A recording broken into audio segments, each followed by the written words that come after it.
We know how much you guys love listening to our stories, but did you know you can also listen to more stories, books, and podcasts on audible.com? Say what? Listeners of Storylords might enjoy the comedy sci-fi series Dungeon Crawler Carl. It's about a regular guy named Carl who's thrown into a big old dungeon crawl to save humanity from aliens, which are real.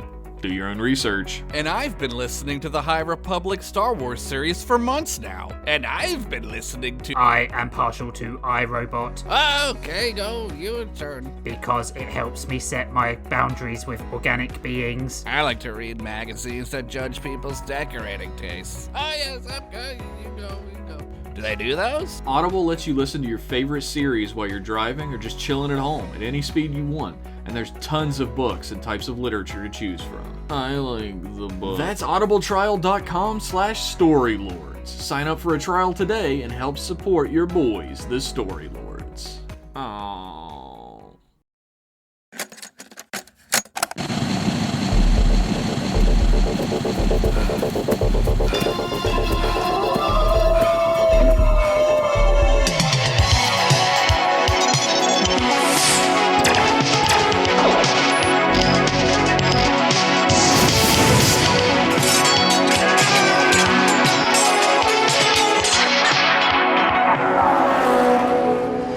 Welcome, Story Squires, to yet another episode of Storylords, the prompt-based fiction podcast with 2 prompts, 3 stories, and infinite laughter. I'm Rich, and with me, as always, is Josh.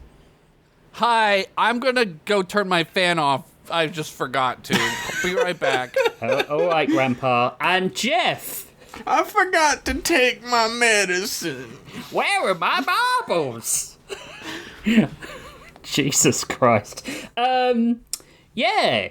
Well, I suppose we're filling for him while he's not back. This week, our prompts were blizzards and hemorrhaging. Oh, here we go. Grampy Joe's back. Always trying to start fights in the candy shop. That was the best intro we've ever done. Yeah. Wait, my fan's not working. This is a professional program. That's why I turned it off. 68 episodes in, if we've got all the new listeners we're ever going to get. Probably, yeah. This week, our prompts were blizzards and, was it hemorrhages or hemorrhaging? Hemorrhages. No, I've definitely put hemorrhaging, and I've definitely What's put it the on difference? the... It's the same there is thing. no difference, so, you know. Like, I didn't put either of them in my story, so it doesn't matter. Oh, I did. I kind of skirted around it a bit. All right, so, well, I suppose we'll build up to the prompts over the 3 stories. So, this week, in this hot as hell world we live in, where we're all pissed off because it's so sweaty. That's why we're mad, yeah. That is That's the only reason. It's the only reason. Our resident spooktacular is going to take us away from this start of this episode. So, Jeff, you're up. The title of my story is Bleeding Hearts. Is that a Jimmy Eat World song? Or is it a reference to, like, a Bleeding Hearts column? It's the name of the story I wrote, is what it is. Oh, that's what it is. Oh, So he says. yeah, it's okay. We'll see. You ever see My Little Sister Can't Be This Cute? Gordon G. Gordon asked brazenly as he stepped out of the passenger side of the car and slammed the door shut behind him. I know what that is. It's pretty tame compared to Kiss times Sis, but it doesn't skimp on the fan service. This is a dangerous conversation to have with a man who's going to have a gun in a couple of minutes, Gordy, Johnny said flatly as he stepped out onto the sidewalk and slammed his car door closed behind him as well.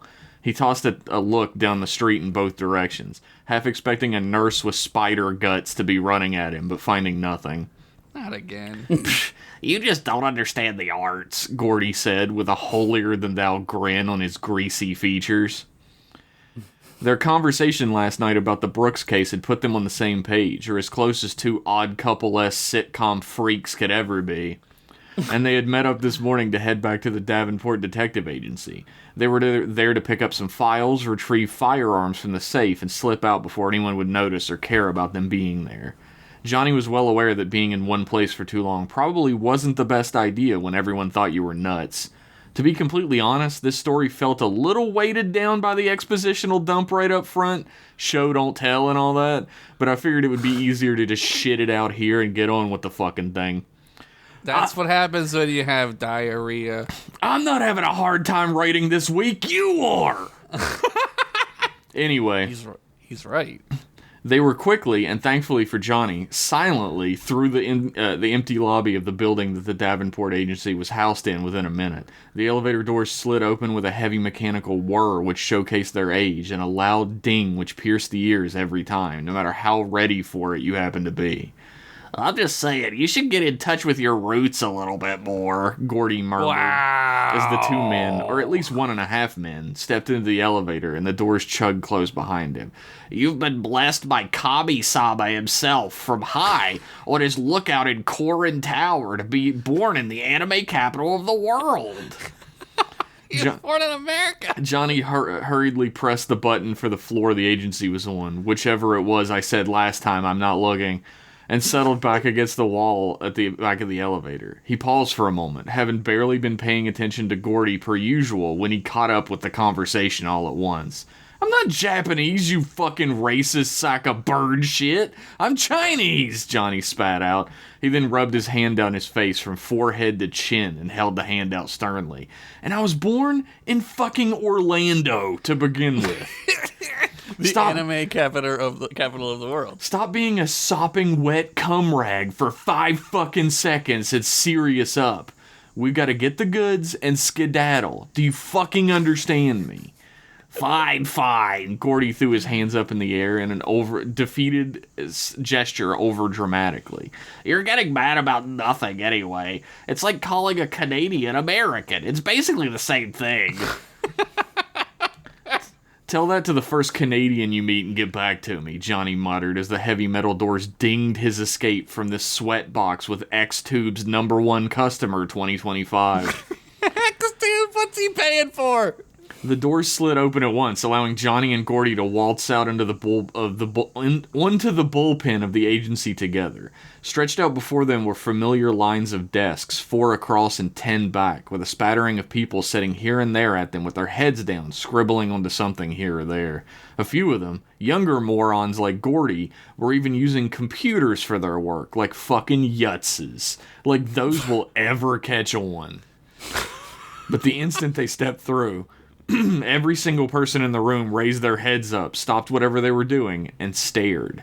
Silence pervaded the normal hustle and bustle of the office, and it felt sickeningly deep in Johnny's gut.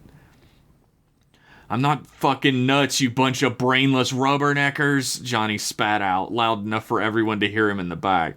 Shouldn't you all be photographing fat middle-aged people fucking for your overdue rent money? A laugh erupted across the room, which broke the tension perfectly. They all suddenly felt completely at ease that Johnny was the same old dickhead Johnny they had always known, and threw a few razzes and jeers at him before getting back to work. Classic Japanese Johnny Long. Whoa. O'Neill, one of the younger guys working the floor, threw a hand up and yelled from the middle of the room. The boss wants to see you in her office, ASAP, Long. She's about ready to sign your transfer to the funny farm. Yeah, tell your wife I said hello, O'Neill, Johnny said with a swaggering smirk which made the younger man grimace and then flip him the bird with a laugh. This was the sort of good-natured banter that we do with you, the listener, when we talk about fucking your mother's full-service Arby's of a front butt. Oh!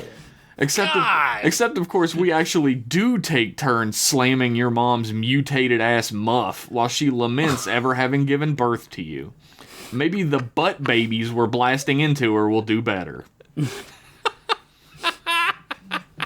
We've got to get those files. Could you stop circle jerking with the peanut gallery for 5 seconds? Gordy whispered harshly, elbowing Johnny in his side. Right. I forgot you don't have any friends. Or family. Or loved ones. Because you're a fucking cretin. Johnny waved him off and began to hurriedly rush across the room to his own desk. As per usual, it was piled high with files, papers, boxes of empty and half-empty Chinese takeout and pizza, tons of styrofoam cups, with differing amounts of stone-cold coffee sludge in the bottom, you name it. Gordy recoiled away from it pretty instantly, covering his mouth. Johnny just ignored him, yanking a drawer open and pulling out a file folder labeled Brooks, Madeline, disappearance, and hastily scrawled blue ink. With a quick turn of his finger, he found an unwelcome sight inside of the file folder. Absolutely nothing. What? Every piece of paper, photograph, and printout that he had personally stuffed inside of it was gone. It was empty. "Who the fuck's been dicking my files down?" Johnny called out loudly, causing every head in the room to turn towards him again. They all just stared blankly.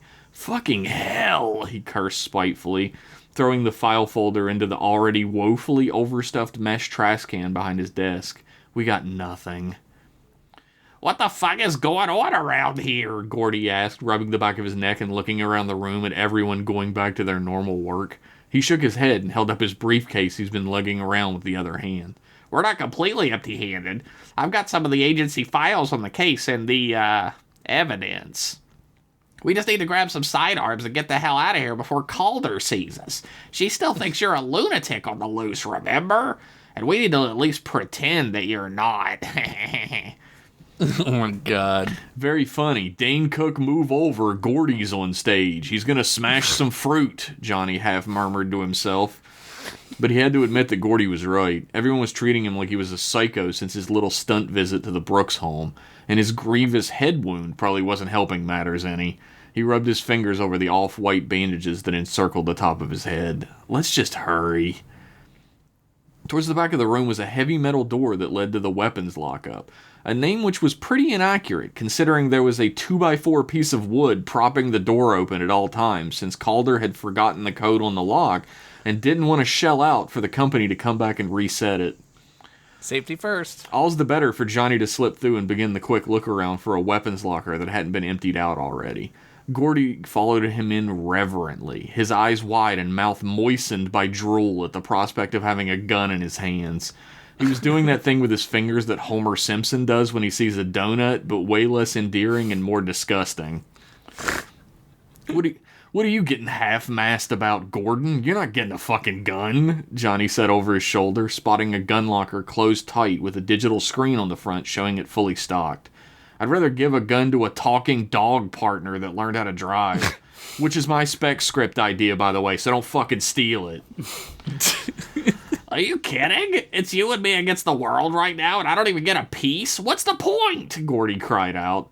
I'm gonna be standing here with my thumb up my ass while you get riddled full of bullets, and I don't want to hear a single complaint about it.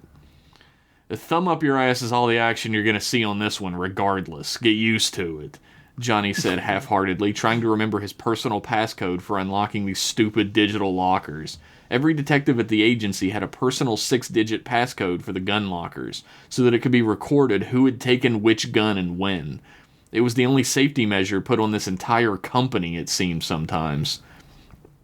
At least after the thumb you could start with bigger stuff. I hear that's called anal training. Nice. What are you even talking about? Gordy lashed out, beginning to throw a bit of a tantrum. You're not going to change the subject away from this gun thing. I deserve to have one. The gun locker popped open and swung out, allowing Johnny to peer into the darkness inside. 2 pistols, one .45 Smith & Wesson and one snub-nosed revolver. Several boxes of bullets for both, a registration for the agency and a cleaning kit. He removed the .45 from its stand and quickly gave it the once-over. Whoever had put it back in the locker had just left it loaded, which was both incredibly fucking stupid and par for the course, so he didn't have to worry about that. He yanked a box of .45 caliber bullets and tucked them into one side pocket of his jacket, depositing his new pistol in the inside pocket. Not a chance, Johnny said, pushing the door shut behind him. Now let's get out of here before we get spotted. Johnny turned from the severely pouting 20-something-year-old man and pushed back out through the door, only to come face to face with O'Neill again at once. Shit, you ever watch where you're walking, man? Johnny spat out, startled. I'm sorry, Long, I'll bake you a cake, alright? I just want you to know that Calder is on the floor and is on the warpath looking for you. She knows you're here. O'Neill looked back over his shoulder and then to Long. I think she's about to toss you out on your ass for this one, man. Try to keep your head above water. Well, shit. Thanks for the heads up, O'Neill. We'll try and sneak out the long way, Johnny whispered back. The long way. I get it. Take care of yourself out there, all right, Long? O'Neill gave him a half-hearted smile and ducked away back around the back of the office space towards the IT department, where no self-respecting person would ever be seen. The perfect hiding spot. Can we fucking go already? We've had NPC dialogue from your only friend like twice now. It's getting tedious. Gordy pushed past Johnny out of the weapons locker harshly and began to do a weird-ass sort of half-walk, half-run across the bullpen Boimler style. Johnny had no choice but to follow. But before they even made it halfway, a dusky voice bellowed out from behind the room, filling the space to its rafters. Long! Both men stopped and slowly turned on their heels towards the sound. Both knew exactly who it was before they even started moving. Standing in the door to the office marked Chief Inspector Manager was the larger-than-life form of Rose Calder, a giant of a woman with a giant attitude to match. A half-burnt cigar dangled from the edge of her ruby-red painted lips, and her thick black eyebrows knitted together in pure rage at the sight of him. Yes, Chief? Johnny said, half sarcastically. My office, now! Bring the IT brat! Calder screamed out, slamming the door to her office behind her as she disappeared inside of it. A heavy ring of wood and metal slamming echoed through the place once the silent office was left behind. Could we just book it? Gordy whispered. I get the feeling she'd just leap out the window and Hulk smash directly into my car, Johnny rebutted. Both men did the extended walk of shame across the bullpen, every set of eyes following them wordlessly. Johnny opened the door and offered Gordy to go in first. Gordy was debating on running towards the elevator still, and kept looking back at it. Johnny grabbed him by his jacket lapel and threw him into the office. The force of the throw brought Gordy all the way to the right chair in front of Calder's desk, crashing his ass almost hard enough to tip the seat over. Johnny just waltzed in, closed the door behind him, calm, cool, and collected, and took his seat on the left chair. There was a tense moment of silence after. Imagine my surprise and delight when I get a phone call from the Miami-Dade Sheriff's Office a few days ago that one of my top detectives just broke every rule I'd ever given him, forced himself into a house of a client we don't work for no longer, and managed to bungle even walking down the steps away from the house without causing a fucking international incident. Calder screeched out those last words, slamming her thick, powerful fists down into the desk between them, hard enough to cause everything on it to raise into the air and then clank back down loudly.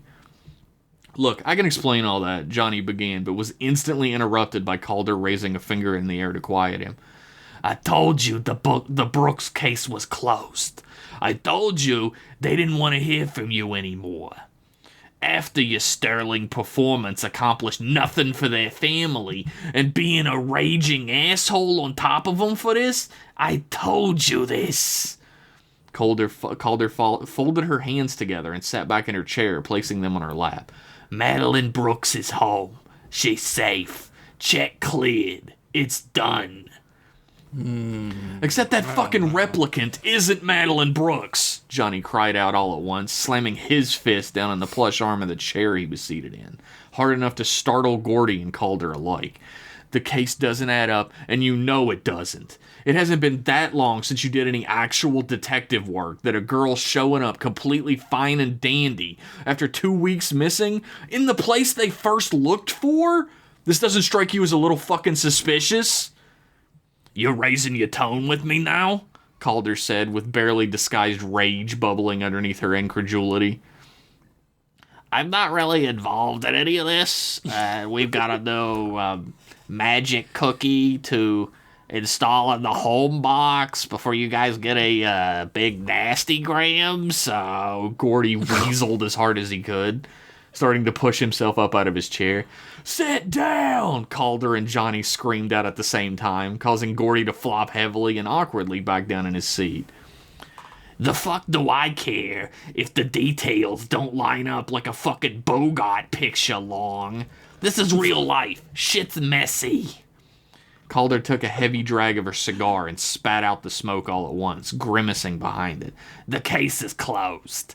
And you're apparently fucking Looney Tunes now, so what am I supposed to do, eh?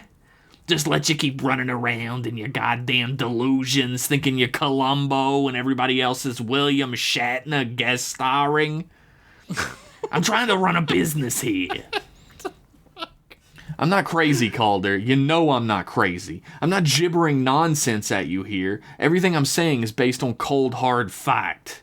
Johnny leaned back in his chair, suddenly feeling a fire of righteous indignation burning up in his guts. It's cold, hard fact that Madeline Brooks got replaced with some kind of bagool? And for what end? They wanted to rig the homecoming queen election, maybe? Calder spat out. You're a raving lunatic, Long. Next thing you're gonna tell me you eat banana runts or some other crazy shit. I can't trust you. I could leave if... Gordy began, but both of them glared at him at once, causing him to sink back into his chair. Secretly, he was hoping it would swallow him up and he could be away from whatever was about to happen here before it happened. What are you gonna do, Calder? Call the asylum and ask them if they got room for one more? I've been on the top of my game for almost 20 years at this agency. I started when you could only lift 300 pounds. I've proven myself 1,000 times over. Johnny said with a serious tone and a tilt of his head to peer out of the top of his eyes at her. That's pretty much exactly what I'm gonna do, Calder said solemnly, reaching and picking up her old landline phone, if you remember that shit, and placing the receiver to her ear. She quickly began to press some buttons. You'll forgive us if we don't stick around to be hauled off by the whitecoats politely, Johnny spat out with as much virulence in his voice as he could muster, pushing himself up from his seat. Gordy, we're leaving. Thank fucking God, Gordy exhaled out loudly, yanking himself up from his seat and heading for the door. But on the way out, something caught Johnny's eye he'd never paid much attention to before.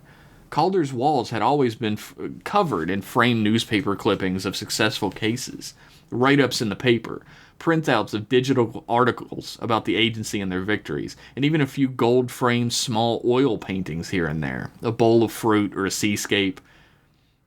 But in the dead center of the wall the door out was on, hanging amongst the other framed pieces in the most innocuous of manners, was a small oil painting which sent violent chills down Johnny's spine and caused him to freeze in place, his heart beating up into his throat. Upon the canvas, slathered in reds of every hue imaginable, was a shadowy tower upon a high cliff, piercing the center of a massive red blood moon which hung low, almost filling the sky, over a black choppy sea which reached into eternity beyond it. A sight that Johnny Long had seen twice in his deepest nightmares. A place he had believed, until this very moment, was nothing but a horrid dream he couldn't escape from. What the fuck is this? Johnny cried out, rage in his voice, throwing a hand back to point at the painting while flinging his head around to glare at Calder. He had expected to find her on the phone line, speaking to someone about his state of mental health, but instead he found her staring at him, emotion drained from her face, her hands laying serenely upon the desk in front of her, the receiver hung up neatly on the hook. I was trying to give you a head start, Long, for old time's sake, Calder said with a hint of softness in her voice. That bump on your head is throwing you for a loop. I thought maybe you could sleep it off or something. I thought it would be a second chance. Bump, Johnny half whispered, his eyes wide. You're the one that's out of your fucking mind, Calder. I got shot through the fucking skull and you call it a bump? You fell down the fucking front steps, Long, Calder shot back. There was a slight hum in the air which seemed to permeate everything for Long now. Calder continued. You talked to the youngest daughter, tripped down the fucking steps and busted your head on the concrete. What kind of fucking bullet wound to the head heals up in 2 fucking days? Think for 5 fucking seconds. Fuck that! Johnny screamed, causing both Calder and Gordy to be taken aback a step. Johnny, we've got to go. What are you... Gordy began, but was instantly cut off. What the fuck is this? Johnny repeated, pointing ever harder at the painting on the wall. I've seen this fucking place before. I've been here before. Why do you have a fucking painting of it? Calder paused then, The look of frothing rage from earlier, the look of deep disappointment and genuine concern from after that, even the look of desperate anger to make him understand at the end. It was all replaced with a wide-eyed dawning on her features. You really are the first scion, aren't you? Calder said quietly to herself. Johnny's rage slowly dissolved into pure disbelief. No. Not you, too. You couldn't be. Couldn't be what? What the fuck is even going on? Gordy cried out, holding his hands on either side of his head like a child. When he told me you were the one, I assigned you to the case because I thought you'd burn yourself out to the point you wouldn't even care. He told me the first time he ever saw you that you were the one. Calder shook her head in disbelief, smiling distantly and rubbing her cheek with her right hand. The one who would usher in the new Lord. I've known you for 20 years, Rose. 20 years! Johnny screamed, slamming his hand into the glass of the crimson painting of his nightmares on the wall, shattering it and sending it skittering across the tile floor below. We've been working on this for longer than that, Johnny. You'll understand soon, Calder said with a serene smile. What did you do to Madeline Brooks? You killed her, Chief? Gordy's voice was wavering, his fear burning in his throat and his eyes tearing up. He could barely breathe to speak, but he had to know. There are certain people, like you, Johnny. Calder turned her eyes from Gordy to Johnny and smiled serenely before turning back to Gordy. People who were special, who needed to be complete, to complete the ascension of the true God. We cannot allow them to waste their potential. We cannot allow them to deny our Lord's rebirth. You've been a part of this sick fucking thing the whole time? Johnny whimpered, his eyes blazing hot with tears. It's pretty cool. I'll stop this. I'll stop this. Blam! The room was dead silent, just as suddenly as it had been violently pierced by sound. Johnny could hear his heart beating like a jackhammer in his ears and a buzzing which invaded deep into his head, but nothing else. A small red hole in Rose Calder's head slowly pulsed once or twice, before a stream of bright red viscous blood began to run down her forehead and around her nose. Her eyes stared, widened, but unalert, empty of all recognition. Ever so slowly, her body lurched forward, and with a heaving weight slammed into her desk, sending a splash of blood spraying across the table onto the chairs in front of it. On the wall behind her, splattered and squelched across every photo, every newspaper snippet, and every little painting, were streaks of hot, wet blood, dripping and driving in rivulets across every surface. It was as if they had been trapped in a blizzard for hours, red and burning instead of cold and white. It permeated everything, soaking into the room instantly to paint it the color of Calder's insides. Johnny turned his shaking, unfocused eyes around the room, barely taking in everything they poured over in their quest to find any kind of understanding in that moment. And eventually, through concentrated effort and what felt like a lifetime, they landed upon Gordon G. Gordon. He stood tall, his eyes hard and his jaw clenched, his fingers shaking, clasped around the grip of a snub-nosed revolver, smoke pouring from its barrel. To be continued. Rich, are you dead? No. I was listening. Rich, you were listening? Yeah. Early on in the story, I said a couple of things, and I don't think you guys heard me, so I was worried I was out of sync. We definitely did not hear it. So I was worried I was out of sync, so I stuck my microphone on mute for a bit, just so we didn't have a sort of like sound shift or anything like that. Yeah. So yeah. Okay. It was good. Well, yeah.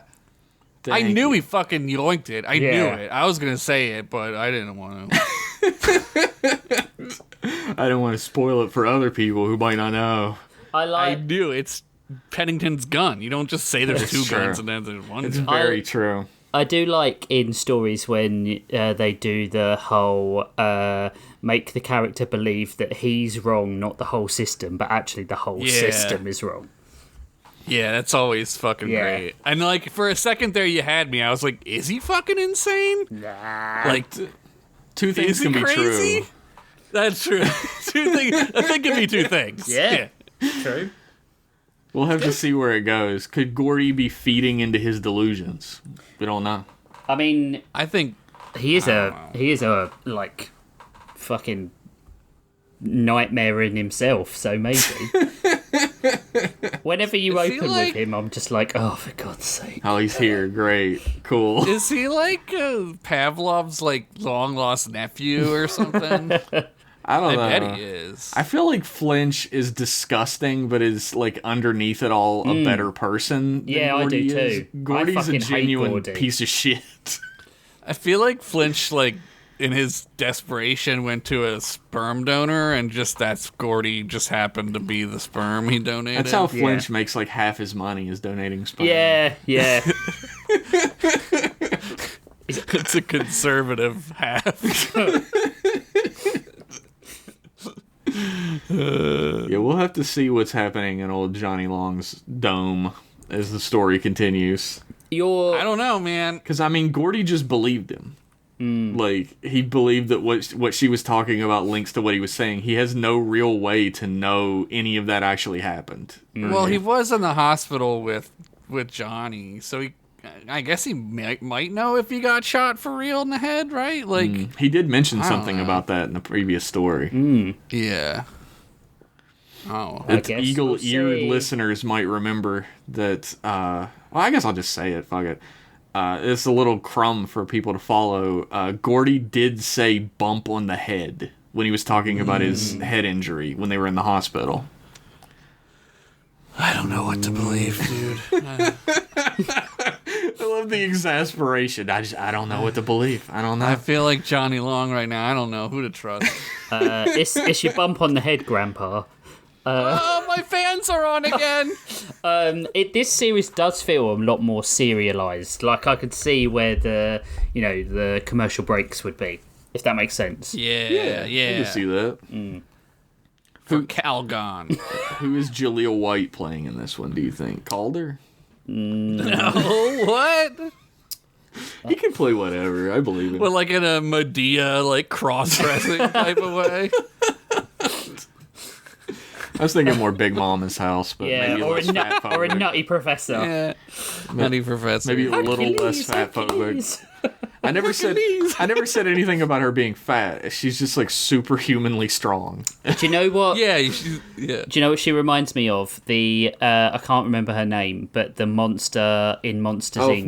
Monsters Inc. The old lady. Yeah. Where's your paperwork, Wazowski?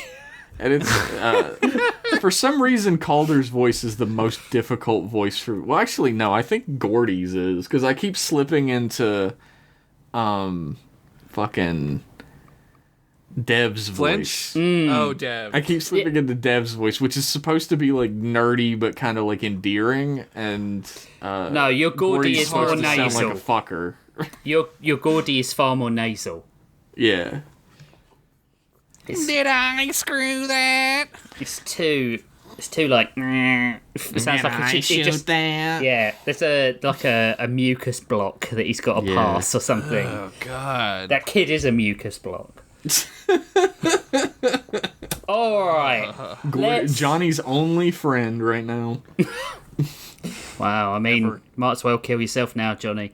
Let's take a break and we'll come right back for some Daranos goodness for you to sort of like lube your loins a little bit. What? All right.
welcome back to part 2. We're heading over to Darren Aronofsky-nos. Hey! We tied it all in. That's a joke you won't get. That was what we were talking about. Yeah, Josh, deal with it. Go. Whatever, man. Okay, I'm going. Try to be more active this I'll try. Okay, all right. My story is called Lich Way is Lich, and then I don't know if I named a story this already, so is this the first time I named it? I don't know. It's a good title. Very concise. Didn't I do 2 titles that were Electric Boogaloo? So I think you can do it. It's fine. Lich Way's Lich. That's okay. Demi heaved and pulled as hard as she could. Gunk was unconscious and bleeding from almost every part of his small but densely enormous body. Those metal arms sure didn't help her. Her sword was strapped around her back inside of her mini golf bag alongside her prize putter she named Putter Biscuit. She pulled one more time and managed to move Gunk a few inches through the forest. All around, screams and fires erupted. She looked to her left at what was once the outdoor market, only to see the bodies of hundreds of people strewn about. Giant red ants in golden armor were stabbing the corpses with long lances to make sure they had finished the job. She grit her teeth in rage. The bag on her back glowed slightly. Clack, clack, clack, clack, clack, clack, clack, said one of the red ant-men as he pointed toward Demi's position. Shit, she said quietly as she ducked down under a fallen tree branch. Gunk gurgled as more blood pooled inside of his mouth. Demi turned his head and he coughed loudly and spewed black and glittery blood on the forest floor. Shh, she said gently and patted him on the cheek futilely, as if that would magically make him better. Clack, clack, said the red ant, now much closer. Was that the mandible noise? Yeah, yeah. And I think they're just saying it too. Like, they're just saying clack. They're clicking and they're saying click. Right. Clack, clack, clack, clack. It's a very complex language. It's dual note. It's great. This is fucking a Tolkien as hell right now. Hard language to learn, I imagine. Clack, clack, clack. That means yes, it is. Yep. Demi ducked down, almost willing herself to sink into the dirt. Go away. Go away, she whispered to herself. Click! Hey you, little human, get up! He finally said so Demi could understand him. Well, fudge, Demi said, sliding up slowly. She raised her hand slowly, hoping the ant wouldn't see the bleeding and dying dwarf next to her. Clack, clack, clack, it's him! Shouted the second ant. Get your scorp and head back for backup. A giant scorpion chittered its way up to Demi as she saw its compound red eyes. The second red ant had hopped on the back of it and was adjusting its reins. Clack, clack, what's on your back? The first ant demanded to know. Golf clubs, Demi said shyly. Click, what is golf clubs? It asked, tilting its head stupidly. Oh, it's only my favorite sport. Let me show you, she said with a smile. She unsheathed her flame sword and ignited it. The red-orange glow of white-hot burning metal lit up her face as it dried her sweat and tears, leaving only the salt behind. Her grin was wide now, and she could almost taste the metallic taste of revenge on her tongue. Click! Oi! That's not golf clubs! Kill her! Screamed the red ant.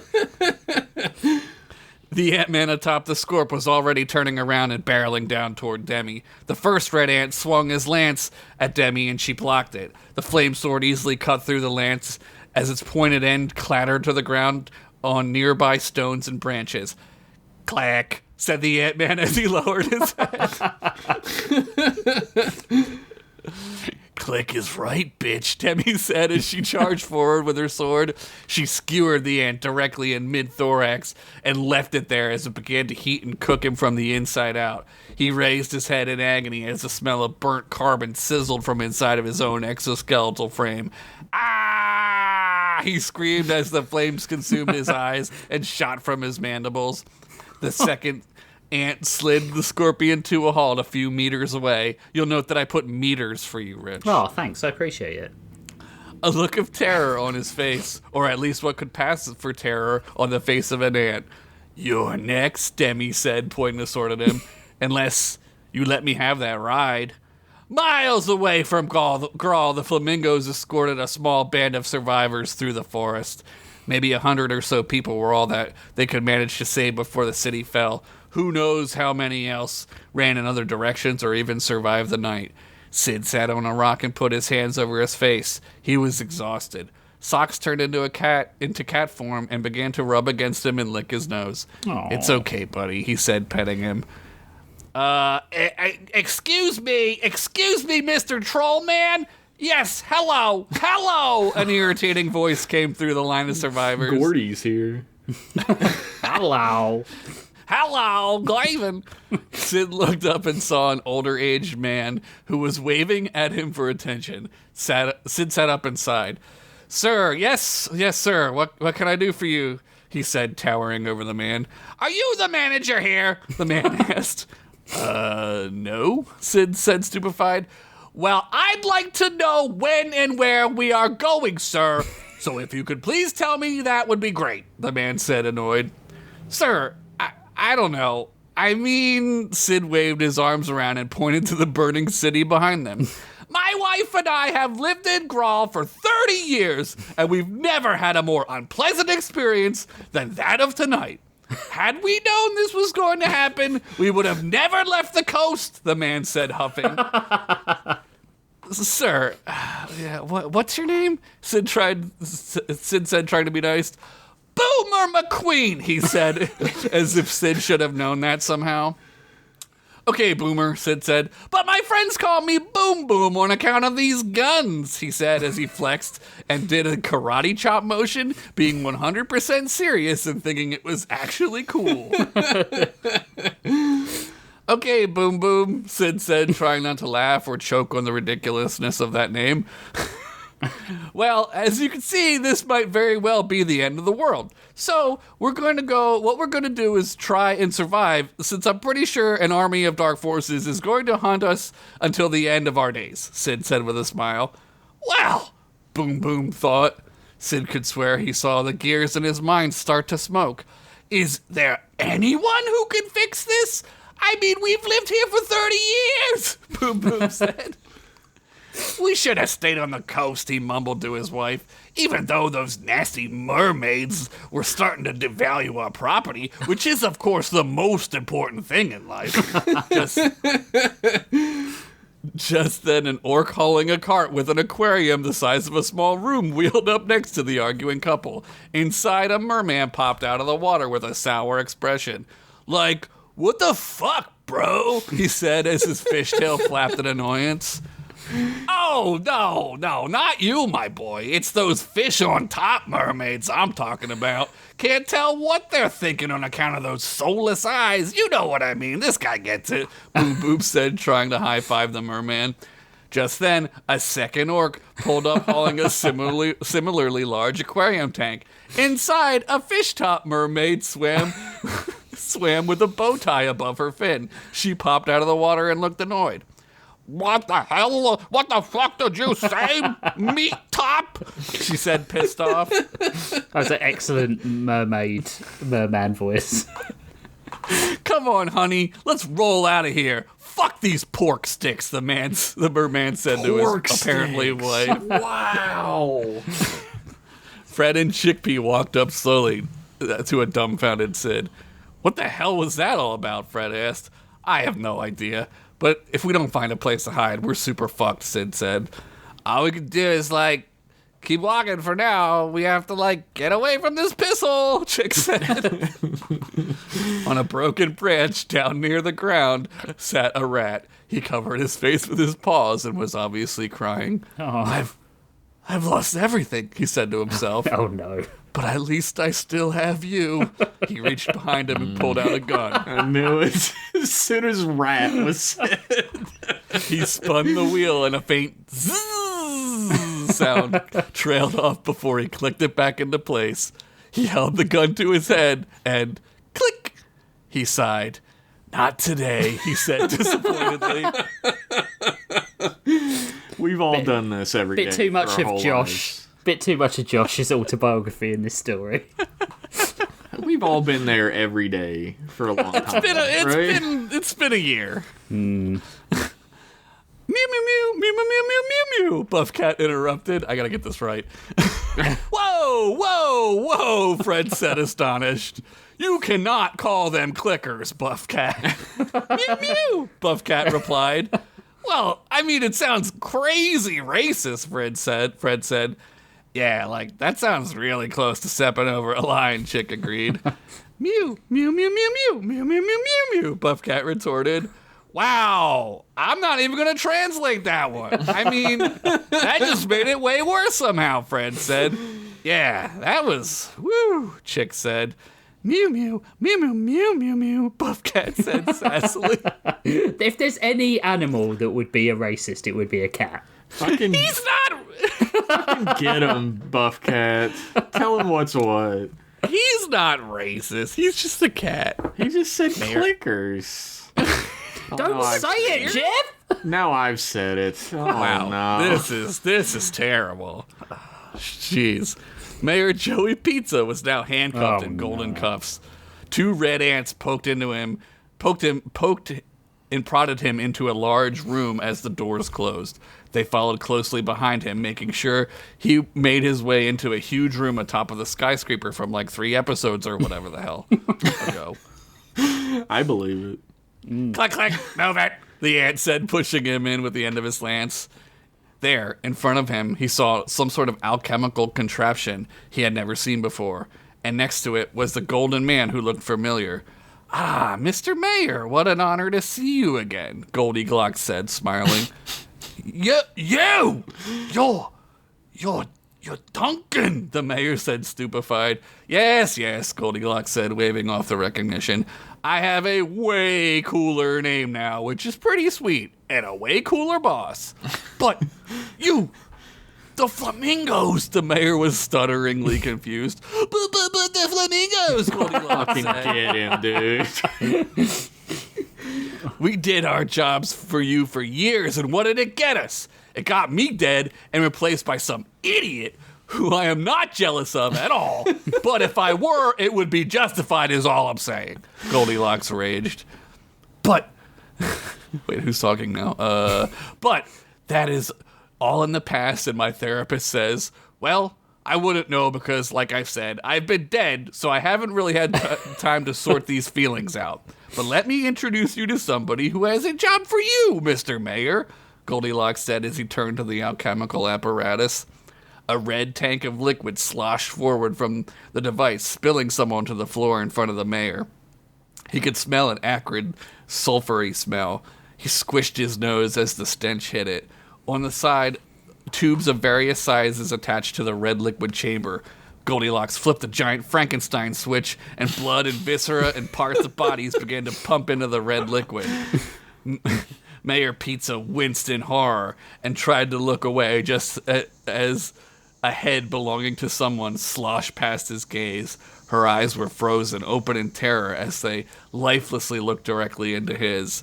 The device thrummed as the liquid dissolved the viscera with efficiency only seen by the Pennsylvania Department of Transportation workers. Keep up the good work, boys. Anytime you want to start doing it. Inside of the tank was now an opaque slurry of red and blackened meat. Soon liquid gold began pouring in from another set of tubes, giving the mixture a glittery quality. It almost looked pretty, the mayor thought for a second, before remembering the face he just saw. In its place, though, now formed a golden face. Its form was smooth and large, shaking up most of the tank. Its features were pretty mundane, but clearly male. And then it smiled.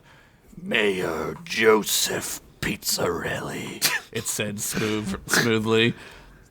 Its voice routed through some kind of flange. He's using a nickname for his last name? They gave it to him on Smellis Island. That's a little extra joke there. Thank you. I just made that up. Its voice routed through some kind of flange speaker like on a Victrola. What? Who are you? The mayor said, almost sick. I suppose I can't blame you for not knowing who I am. I've been away for quite a while, the face said. But that's no matter. I have a job for you. What could that possibly be there, then, eh? Joey said nervously. Type that out, too. Why, it's just to keep on being the best darn mayor this town has ever seen, is what the face said excitedly. This made Joey more nervous. He knew from his familial dealings, shall we say, that nothing was ever that simple. What? But I mean, what could I do for you that I are not already doing? Joey asked. Great question, the face said loudly. I just need to make sure you're doing a good job is all. Like, you want me to file a report every week or what? Joey asked jokingly. No, the face said. I need your essence. You want me to, like, go number 3 inside of that jar or what? Joey said, ready to unzip his pants. What? No, what the fuck, dude? The face said, turning to Goldilocks, giving him a "can you believe this idiot" face. I fucking agree with the giant gold face, man. Goldilocks just smiled and shrugged. No, I mean, I need to give you a shot, that is. Just one little shot. Joey hesitated and but was still ready to undo his pants. Suddenly, a tentacle of gold shot out from underneath the vat of golden face. It struck Joey in the chest and pierced into his heart. Gold began to pump into him as his life flashed before his eyes. Oh, Maron, he said. What are gonna happen to little Caesar? And Boboli? And DiGiorno? This guy's been procreating. And Tombstone, may he rest in peace. And Papa John. And Mama Mia. How we used to play dominoes at the Pizza Hut. I'm gonna miss them all, especially my best friend, Chuck E. Cheese. Jesus. This is just keeps going, doesn't it? It's every time he stops, I'm like, he's got another one. He's got another one. Finally, he stopped talking and only quivered in the air, attached to this tentacle. Before long, it let go of the mayor and dropped him onto his feet, which he surprisingly landed and stood up on his own accord. What? Who said this? What can the mayor do for you, Mr. the Lich? It said with a smile. Cut 2! Demi dragged Gunk's cold and shuddering body into a ramshackled old cabin. She lay down on the dirt floor, sighed exhaustedly. She used her sword to light up an old broken chair that was in the cabin and throw it into the fireplace.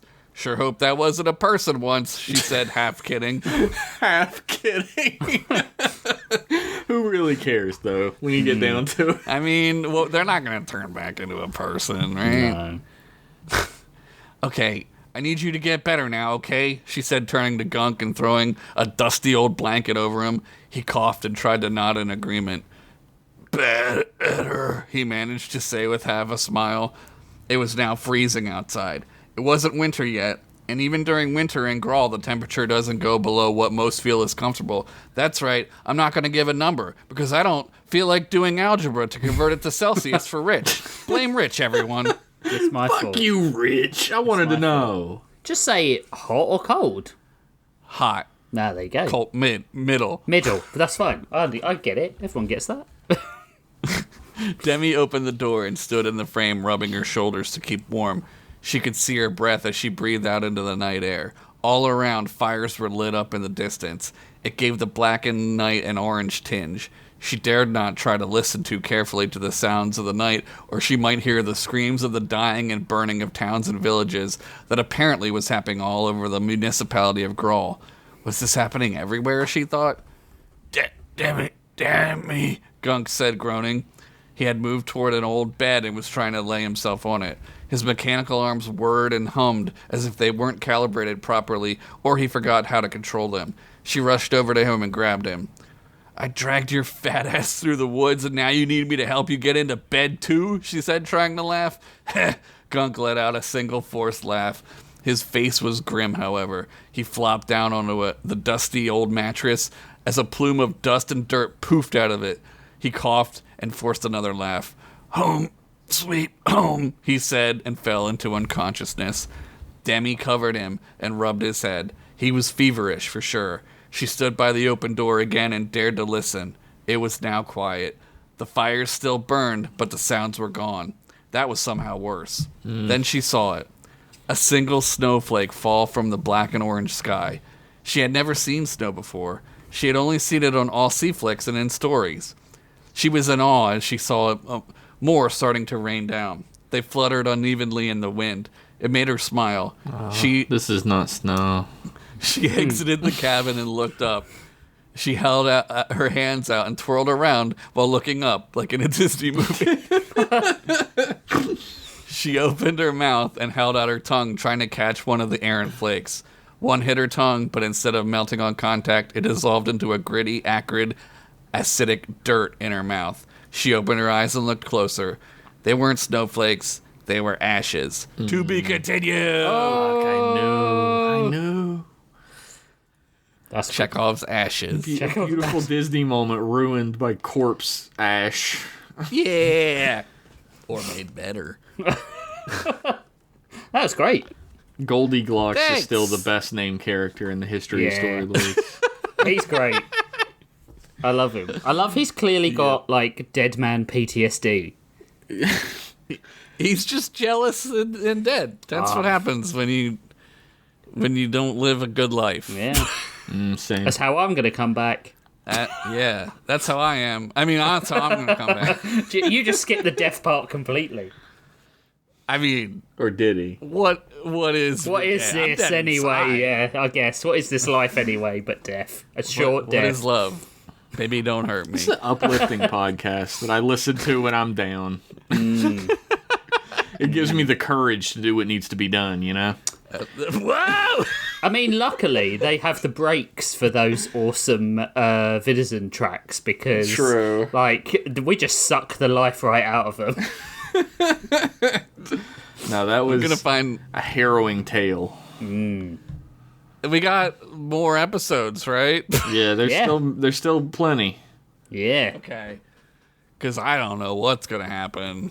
You need a like cutaway episode to another tale with a dead tree or something.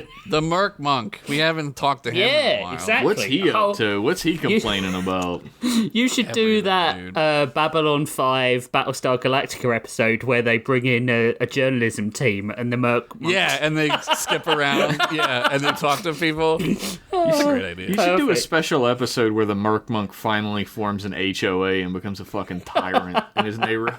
He kind of already is. He hates that bird guy. More like- We're the bird. More like Jerk Monk. Whoa! This is a PG-13 podcast. He's saying words like jerk out here. I mean, look, I just was raised on the wrong side of the tracks. We dropped the hard clickers in this episode, so That's two of you that have said it now. We're going to get complaint emails that we won't read. Send those emails to goosebudpod@gmail.com. I was gonna say send them to continue show. Wait, no, don't do that. Yeah, that was good. You guys have done, like, real sort of, like, hard open, hard close episodes that I'm just like, oh, shit, it's done. Shit. Yeah. What are we going to do? Yeah, I feel like I'm in like a flow. I don't know what that means. Yep. Next week I probably won't be, so who knows? You You were talking building about up. like having trouble this week though, weren't you? Oh, just because I'm lazy. Yeah.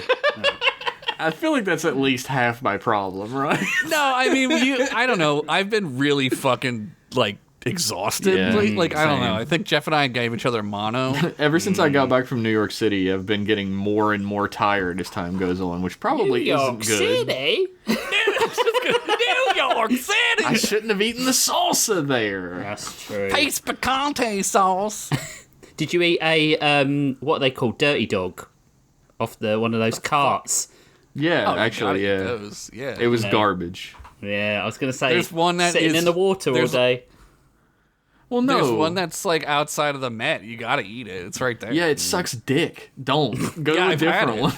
I'm sure it's the same guy. I haven't been there in 20 years, but I'm sure it's the same guy. Like, Same we hot got dogs, the one probably. outside the Met, and I was stupid enough to get chili on it, and it was literally like You fucked up. it was like armor chili out of the Oh fucking tin. no! Did you shit yourself on the train home? No, I literally, whenever I go somewhere where I'm gonna be gone all day and there's not a lot of public toilets, like my pockets are filled to bursting with stomach medicine. Like I'm not letting it happen. They're Fair gonna enough. fucking like find you and be like, that Pennington, he's in charge of all the illegal stomach antacids Yeah. in the whole borough. They're gonna find me fucking face down in the gutter. They're gonna be like, he overdosed on Rolaids. I don't know what to tell you. When they dump your body into the East River, it's just gonna foam up. Well, I'll do a little fucking aside on the podcast. We went to a sushi place just to get like some appetizers to keep us like on our feet so we could catch the ferry back. And I walk in first and I wait to be seated and everything. Crystal and I wait to be seated. And there are 3 sushi chefs like standing in a row by the front door. And the you get to one on pick the one? the one on the far end glares at me as I'm walking and sit down. And he proceeds to lean against the wall, glaring at me as angrily as humanly possible for the rest of the time I'm eating. What did there. you do? Was he clicking his fingers? Was it like a whole guys and dolls thing? Were you supposed to fight him and sing? Maybe. Yeah. Well, and the Was thing it a is, like, knife every time I would meet his eyes, he would, like, look away, but not in a, like, oh, he caught me, in a, this fucker's looking back kind of way. You should have fucking asked him. What the Yeah. fuck's your problem? What's your problem? Dickhead. I started kind of messing with him, which probably wasn't the best thing to do. Where, like, He does make your food. I was after I'd gotten my food. Oh, okay, good. But, like, I started, like, kind of, like, waving at him. Yeah. And he would, like, look away every time, but he would be You should do the angrier. wave with the one pinky finger to. I was doing, like, the little, like, just moving your fingers up and down wave, like, hey. Wonder what you did to him. He stopped in the last 5 minutes I was there. And then that was it. And we left. He just hates white bald guys with beards. I should stay away. Yeah. He was jealous of your height. The bathroom there was literally like a half a sink. Like it was a sink, but it was half sized. And a mirror and a toilet. sink can be two things. It was a half a sink, a mirror, and a toilet, and my shoulders touched the walls while I was using it. It was so fucking tiny. Maybe he had a bad experience earlier where a guy your size got stuck in the bathroom. Could be. He They were had gonna to have to get crowbar them out. If I would have got a Yeah. real meal, they would have had the jaws of life me out of that shit. Damn. That's harrowing. The end. That's the end of my second story for the podcast. We're still recording. I thought we were on a break. I'm still going. Excellent story, Josh. Excellent Thanks. story, Jeff. I thanks. loved both of them. No, Josh, your story was fucking so cool, man. I'm really excited to see where the Gold Lich story goes. Yeah. No, we're good. You know what happens in the future already. Yeah. Oh, true. Very true. Although, is it How are they like going to stop him or lose horribly? I got to is it find an out. alternate future? It's gonna be not Mad Max. Yeah, Mad Max, right? Not Mad Max. Fucking Mighty Max, where it starts at the beginning again. Did you ever watch that show? Infinite Yeah, I did. stories. Smart. Just then you can just rewrite the original ones. No, I'll just like reread the ones I already wrote. Duh. Oh, fair enough. It'll be far I- enough in the future that no one will notice. Well, I mean, let's just go to a break now so that we don't reveal any more of our secret cheat codes. Game Genie in our podcast. Good idea.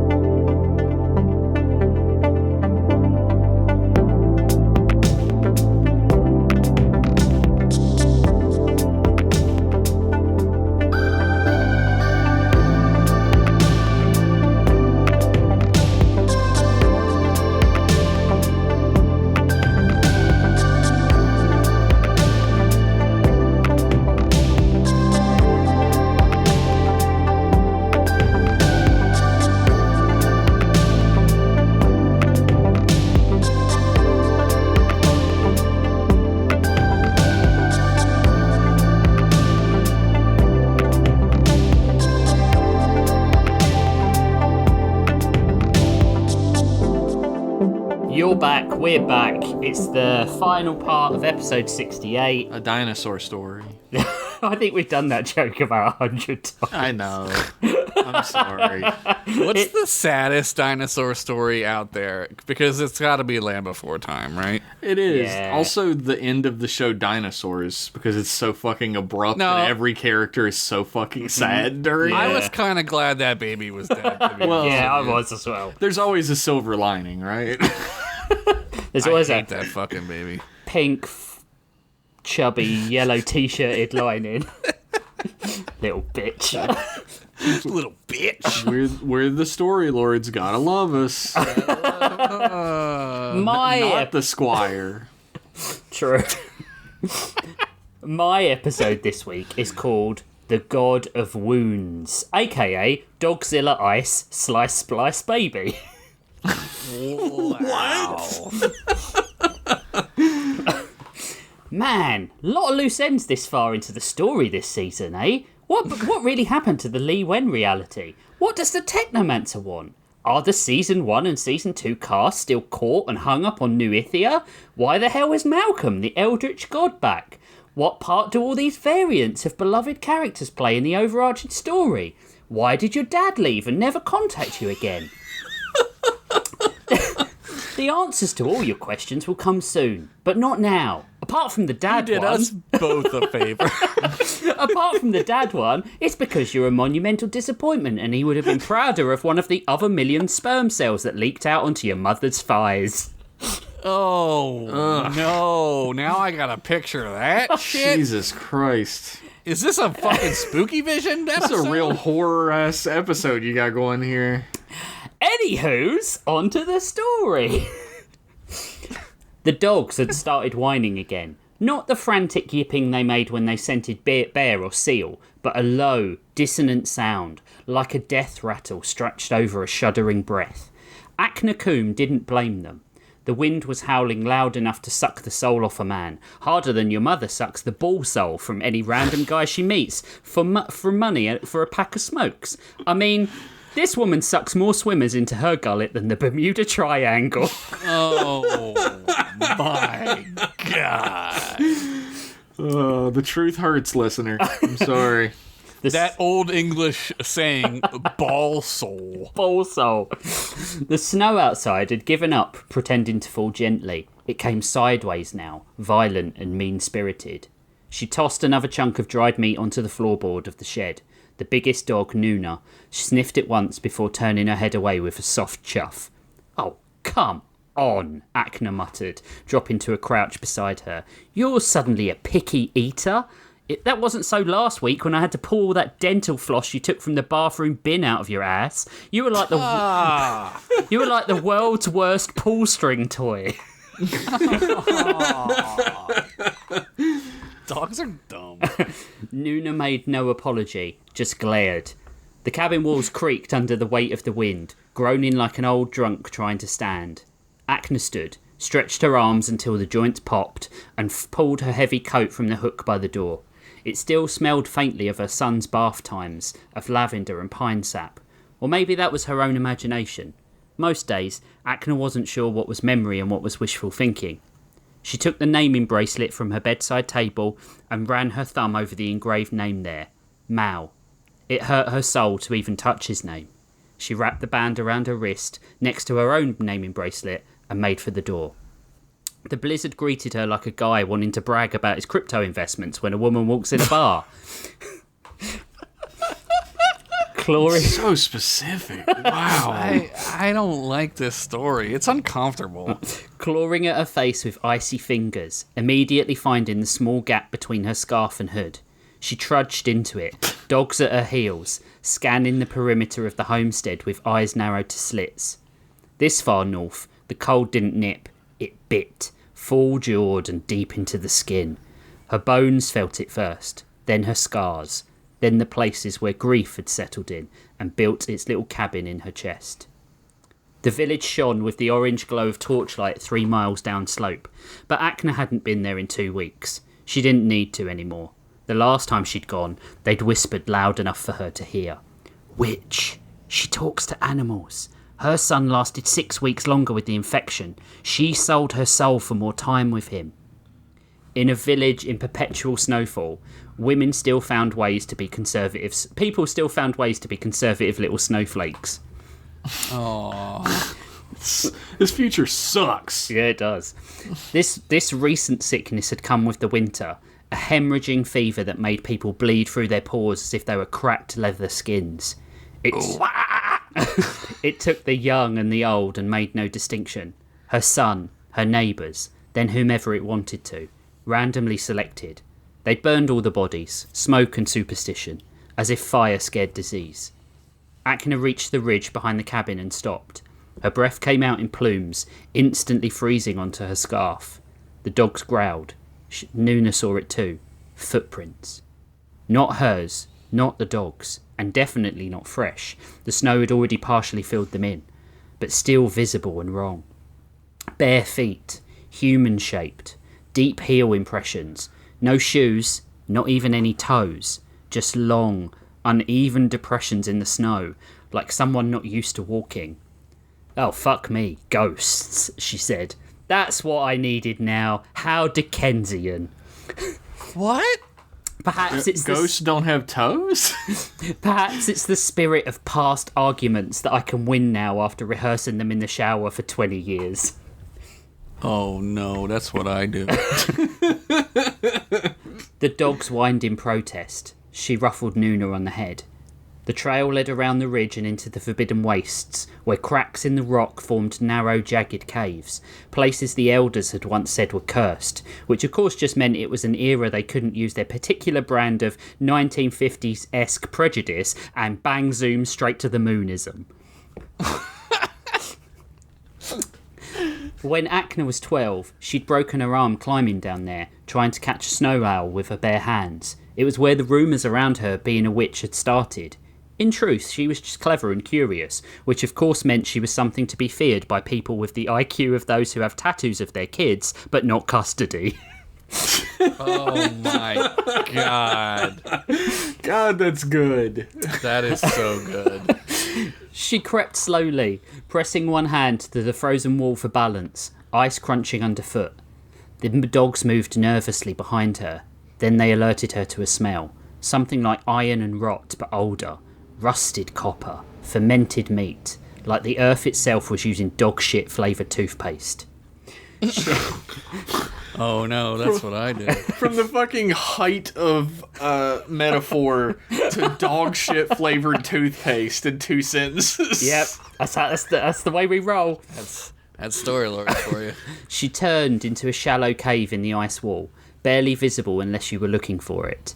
The footprints led inside. Akna crouched, lit the stub of a wax torch and stepped in. The light flickered wildly against the walls, casting jagged shadows that danced like bone-thin fingers. The ice was strangely smooth here, as if the cave had been formed not by time but intention, a hollowing out rather than a natural shelter. And at the far end, curled up like a dying animal, was a man, or what might once have been one. Tall, emaciated, ash-grey skin pulled taut like rawhide over bent bone. His mouth was slightly open, revealing teeth too many and too sharp. His eyes were half-lidded, not white, but translucent, like frozen fish scale. One hand was pressed to his side, where black blood oozed through cracks in his skin like sap from a split tree. Fucking skinwalker, dude. Akna stared for a moment, then said, "Well, you're either a very ugly man or a half-eaten walrus, and either way your cock is out, so it's awkward." The creature blinked. "You speak," it said, voice like cracking ice. "Better than you," Akna replied, lowering her torch. "Gods, you smell like you lost a fight with Pepe Le Pew in a compost heap. Are you dying?" He's rude as hell. "I am trapped. My body bleeds, but does not end." Well, you've just described being a woman for 5 days of the month. Man up, buddy. God damn. "You are not afraid?" Akna gave a one-shouldered shrug. My son leaked from his lungs until he choked on his own blood. You're not even in the top 10 scariest things I've seen. The creature tried to sit up, failed, then slumped back down. Wow, I haven't seen someone go down that quickly since that cheating CEO at that Coldplay concert, she laughed. Timely reference. I don't know what that is. He tried to rise again. God, I envy this dying skeletal husk. He tried to raise again but fell. Fine, I'll help. But fair warning, I'm not running a bed and breakfast for interdimensional weirdos. She moved towards him, muttering under her breath. I swear to God, if you eat one of my dogs, I'm feeding you to the other 6. The creature stared, sizing her up. Thank you, it muttered. Outside, the blizzard howled, as if it had too taken note. Akna had always believed that the best way to survive a long winter was to avoid letting anything into your home that shouldn't be there. That included infections, colds, Jehovah's Witnesses, dreams, and unclassified life forms bleeding black tar from their pores. However, exceptions had been made for a reason. You already said Jehovah's Witnesses. But exceptions had been made for a reason she just couldn't fathom. The creature hadn't fought when she dragged him onto the sled, and hadn't spoken either. Just clung to consciousness like those that frequent Hooters bars cling on to the delusions that people believe them when they say they go there just for the wings. His skin steamed, bleeding hot heat into the cold, and the dogs wanted nothing to do with him. Nuna had stared back at him a few times during the ride home, ears flat and tail low. Once or twice she growled under her breath, like she was remembering a former owner's cruelty. Akna hauled him inside the cabin and laid him by the stove.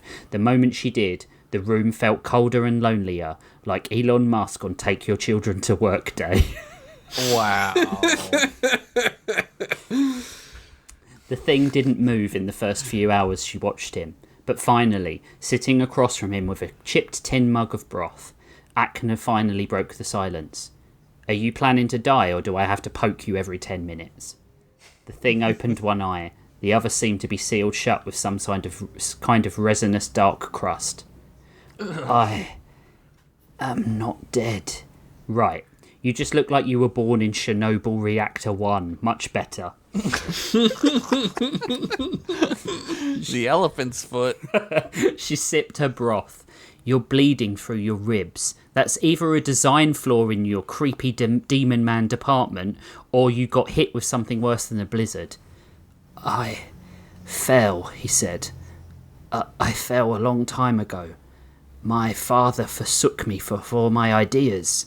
Sure, I've seen fathers do that for less. A pack of smokes, a pair of tits bigger than their heads. Did he by chance cast you out into a pit of jagged glass, or are you just clumsy? Do I have to hide my wedding china? The creature tilted his head. Your tongue is sharp. That's the only thing left on an old woman that still is. She thought of her son Mal, lying there bleeding, and wondered how lightning had struck her twice in the past year. She absent-mindedly touched Mal's naming bracelet, stopping when she realised the thing had noticed. Nuna approached him on soft, tentative paws, teeth bared. She waited. He raised one trembling hand, cracked and ashen towards Nuna. Akna stood immediately, hand on her skinning knife. Absolutely not. You want to reach for something, reach for this soup and stop being such a creepy goth, noob cybot.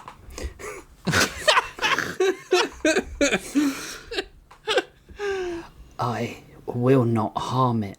It's her, Akna said with narrow eyes. The god regarded her for a moment longer.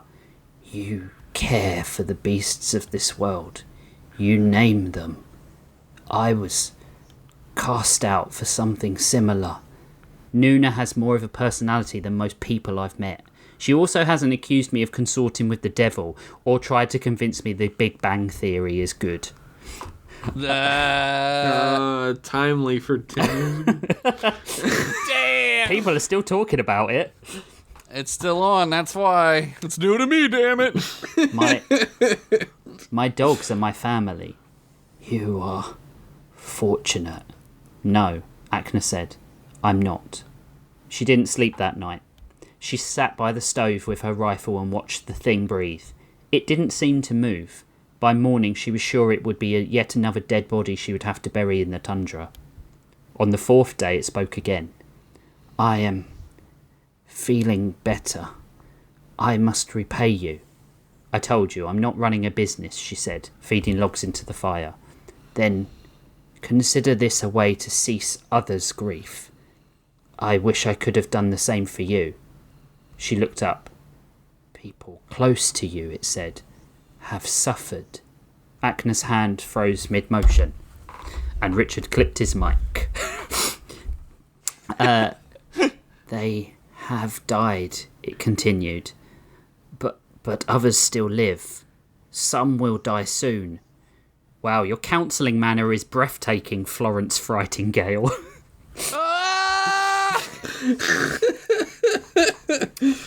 He sat still for a moment.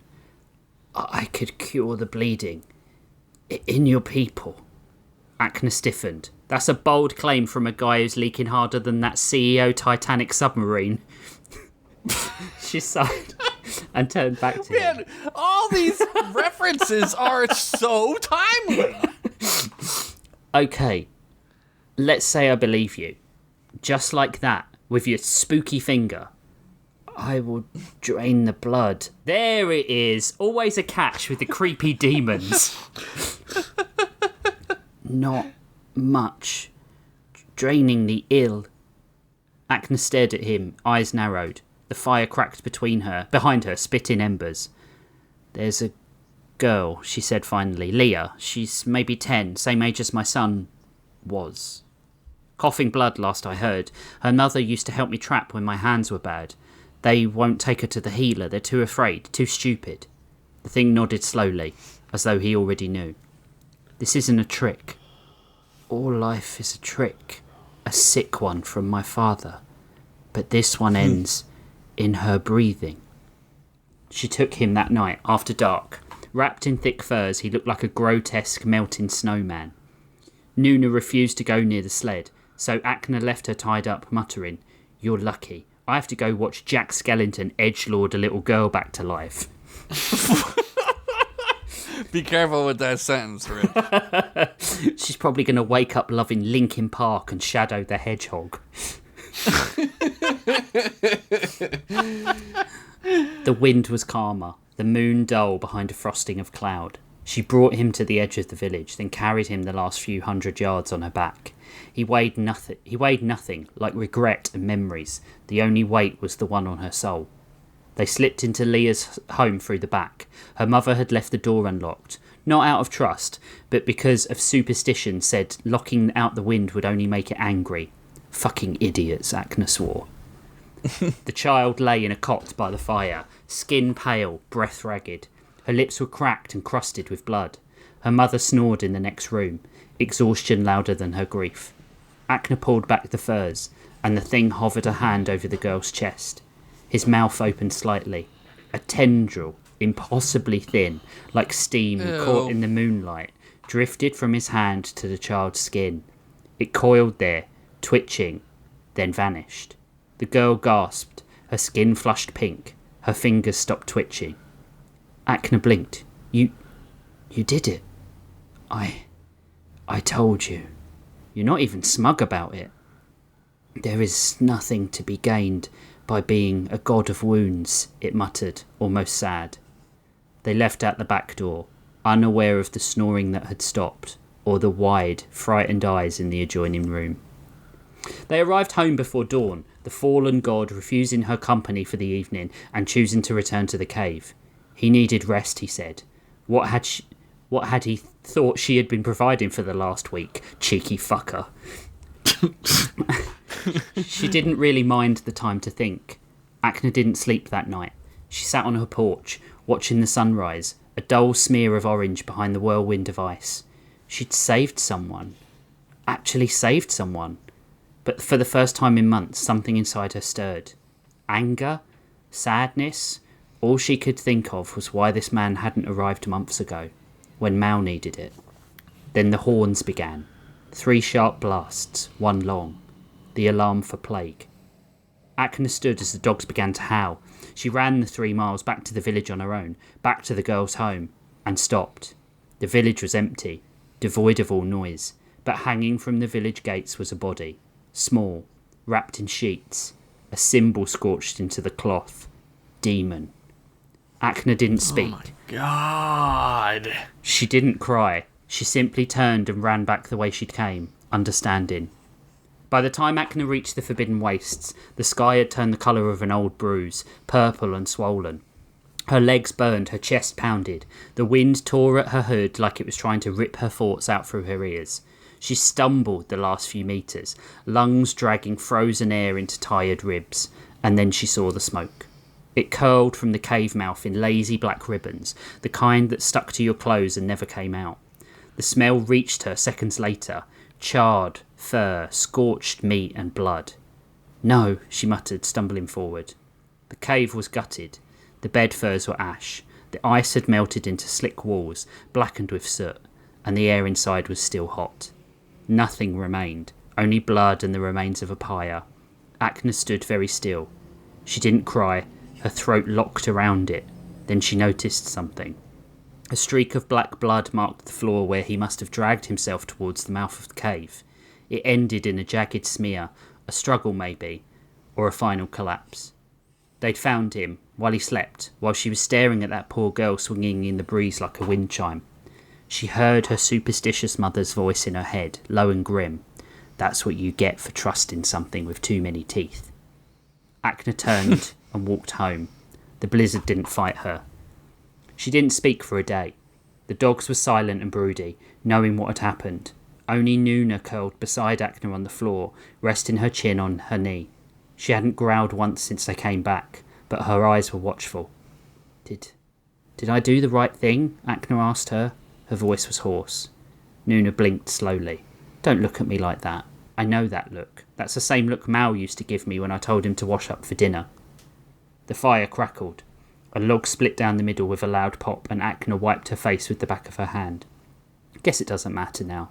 They'll sleep easier knowing they set a god on fire. That'll go in a story somewhere. Our ancestors burned the bleeding devil that came in the snow.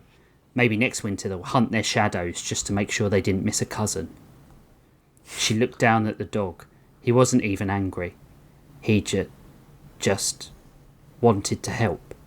Silence. Then Nuna lifted her head. He did. Not anymore. The voice was wrong, too deep. What? It came from beside her, from Nuna. Akna froze and the dog looked up at her, unblinking, eyes bright but not right. You, Akna whispered. No. I bled, said the dog. I broke. They lit my body like wood, despite my pleas, and sang while I burned. Akna stood, stumbling backwards over her stool. Her mouth opened, but no sound came out. I reached, the voice said. You offered me warmth. They offered me fire.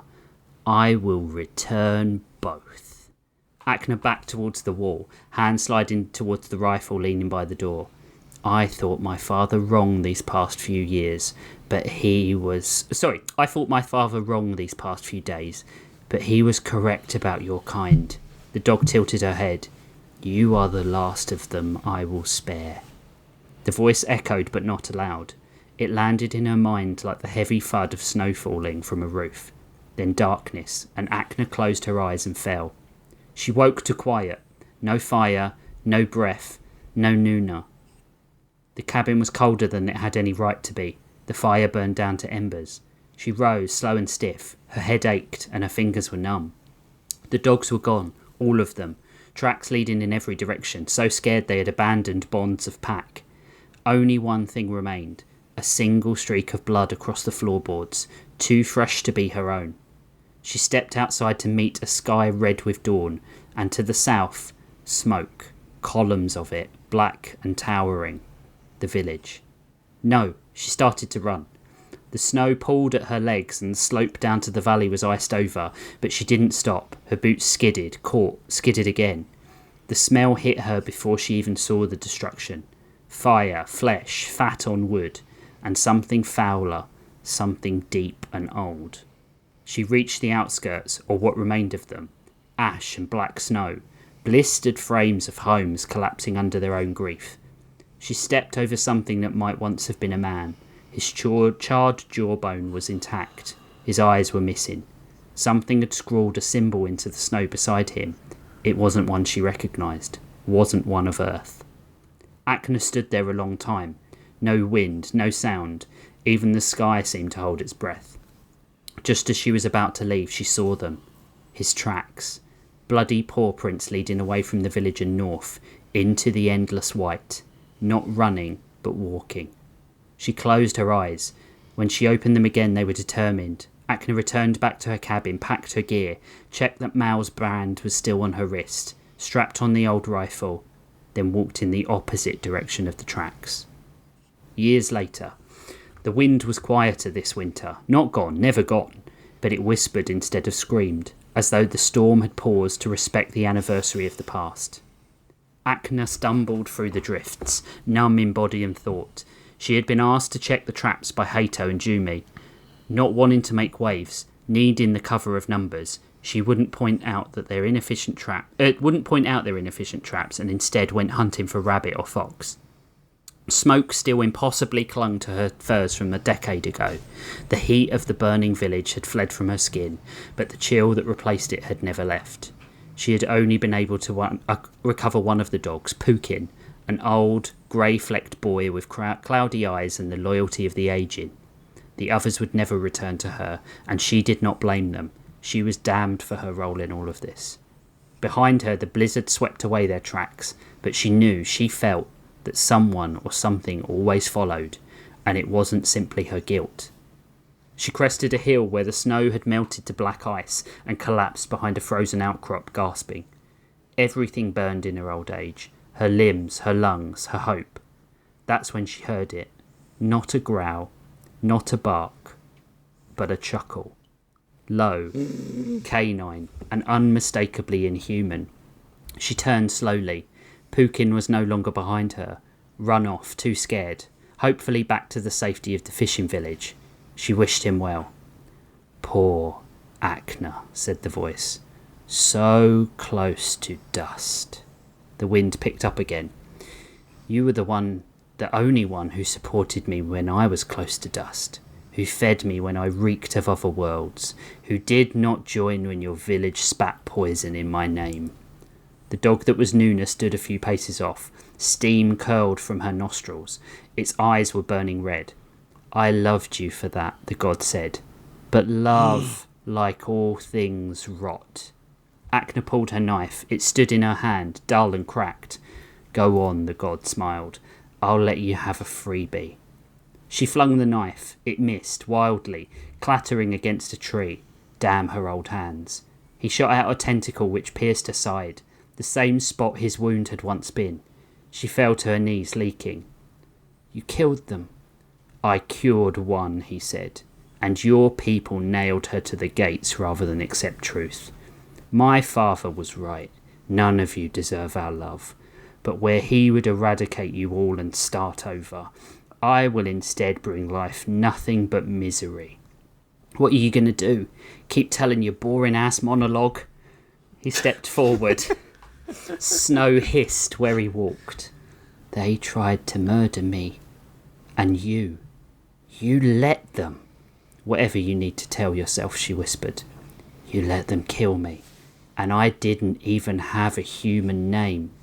Akna's breath came shallow. You didn't ask for one. He looked down at the name bracelet wrapped around her wrist. The red eyes blinked. If I'm to stay on this wretched ball of dirt, I'll take his, the god said. She looked up, heart hammering. Silence stood between them. The wind stopped. The dog stepped forward, gentle now, voice calm, almost tender. Malcolm, he said. Your son. The name you gave him. The name I will wear like new skin as I destroy your species one reality at a time. Akna screamed and tried to rise, but the cold had claimed her legs. She slipped, snow coating her lips. I always liked the name, the god said. So soft. A fitting moniker for the god of wounds. She crawled backwards, fingers bloodied. I'll wear it through civilizations, Acna, through centuries, and one day the name will be synonymous with hate. He stood over her now, her blood bright and wet on the snow, steamed in the cold. Don't worry. Remember, you're the last of them I'll spare. At her feared look, he laughed. Oh, look, I haven't seen such an obvious future murder victim since Luigi Mangione's Big Day Out. My favorite movie. She smirked, defiant to the end. If you want my comeback, you'll have to scrape it out your mother's eyes. And with that, he leaned down, touched her forehead with a paw wreathed in shadow, and stilled her thoughts. Acna woke hours later in the snow, with Malcolm nowhere to be found. The end. God damn. I don't like that. I don't like that. That spooked me. That was full on spooky vision style. I I was don't terrified. That dogs are the dogs okay? I don't know. I assume he didn't Just want to. lie to me. He didn't- No. Lie to me. The assume- dogs are all gonna form a Voltron and come back and defeat Malcolm. It's fine. Wolftron. That was great. Yeah, Oh. that was crazy good. Thanks. I wanted to do a thing origin for Malcolm. Yeah. I didn't even really pick up on that, but yeah, no, it was very Yeah. like Cinderella, like almost like a German what are they called, fairy tale? Fairy tale, Yeah. yeah. Like a Brothers Grimm type deal. Yeah, but like better because they're kind of boring. Well, they're But dead. That's true. Heath Ledger's dead. He was one of them. True. The only things that are good are made by people who are alive. As soon as you die, the right. thing you made sucks ass now. That's how it goes. Unless it's R, which Sorry. is the reverse, apparently. Yeah. Or like Moby Dick, which everyone loves for some dumb reason. Maybe shit, more like. More like Moby Dick. Or like Chody Dick, am I right? That book is fucking thick as hell, man. It's true. Couldn't pleasure your mama though. Yeah, evil That old was Malcolm. fucking crazy. Like as soon as the dog started talking, I was like, "Oh fuck, I know what this is." I Oh, no. I knew where it was headed, but like I still was like, where the fuck is he gonna go with it? Like, how is he gonna get there? You know what I mean? Like, because he said the kid's name, and I was like, okay, I kind of know where this is going. But I didn't see any of that crazy fucking shit. The little girl being hung on the gate was fucking like, I was like, oh my god. Well, It would this happen, is though. Harms me. This is why you shouldn't have kids, because they get hanged, and also the Eldritch God of Wounds will come and steal their name and be horrible for all time. Yeah, This happens every single time. He does. I've had to talk Evan off the gallows to avoid the God of Wounds a number of times. He's doing it to himself? I mean- he's talking to that dog that he talks to at the beach or whatever, and it's like, Evan, what a lovely name. I can't remember the dog's name. I think it's Trevor. It's Evan it's now. Trevor, isn't it? It's Evan now, man. But yeah, I wanted to do like a is it in the future? Is it in the past? Yeah. Is it It seemed like an in-between period, like between civilizations, I thought. like but, an ice age? Yeah. Yeah. Yeah. The younger Dryas. That was fucking too scary for me. Put back on Darren-os. Nightmares. Put back on Darren. Oh, God. Well, there we go. I suppose we better. That was great. Thank you. I really enjoyed that. I told Jeff that it was originally 19 pages, and I had to sort of like. Yeah. This dude was that fucking down a little writing bit. War and Peace. I Sometimes don't even know who this Warren guy is, but Sometimes though, when I what's the word I'm looking for? When I get going with a story, I'm just like, I can't stop. I can't stop sometimes, and I don't know. Well, that's good. I mean, that's good. Yeah. I love that feeling. It doesn't happen too often. Yeah, it doesn't. with me, No, but it doesn't happen too often with me either. So it's like I think have I to get write why it. like authors are drunks, because Yeah. like, why not, right? Fuck it, man. Well, You know? also, like it's. I think sometimes you need something to tap into the Oh yeah. crazy. Like if that's lack of sleep, or just stress, or anxiety, or Or your cocaine. parents visiting for a week. Or a big, Mambo. big pizza. Yeah. Or Mambo number 5 playing constantly, and your wife divorces you. Yeah, true. That is absolutely what's done that. He wrote it listening to Mambo number 5. Mambo number 5. Right. That lines up timeline wise if you don't Yeah, it check. does. If you don't check. Don't look it up. It's in the middle of it's an ice age. It's in the middle of civilizations. Mambo number 5? Yeah. Let's close the cover on this week's stories. Right, the first prompt for next week is Psychics by Squid Ludwig. Oh boy. Psychics and Candles by Logan Roberts. I think Jeff's doing a side story next week, everyone. Psychics and candles. Yeah. Have we not had candles? That feels familiar. I don't think so. The only prompt we've done twice without realising is clowns. Princesses and disasters. We've done princesses I twice. feel like accidentally. I guess I just came up with the green candle on my own then. I could have sworn that was because we got the prompt candle, but I don't Yeah, know. Jeff, you can't come up with anything unless it's a prompt. You're famous for that. Yeah, I'm very famous for including the prompts in all of my stories, and they're You're- completely balanced around them. Yeah, you're like, oh no, I hope we get a good prompt, because I don't have any idea. I don't actually write these. I just there's a guy who comes by or writes them for me. You get It's 100 monkeys in your yeah, basement. you get the monkeys with the typewriters. Me and Lex Luthor got the same idea. Yeah. Did One you? comes up to your room with the glasses on and tilts them down and says, Jeffrey, what are the prompts this week? Did you see that? And I'm like, duh, I guess it's princesses and disasters, boss. Did you see that one of the monkeys on the typewriter in the Superman film was typing out a Snyder Bro comment? Yeah, I did Wait. see that. What? Yeah, we're There's a not. lot happening. Yeah, there's a in that lot in the sentence. movie that you're missing out on. Yeah. Well, shit. Right. Those are our prompts. We do actually have a review this time. Whoa! Yeah, fucking crazy, right? Let's do it. Let's do it. It's from Eric Zombie, and it's entitled "Nothing to Fax Home About."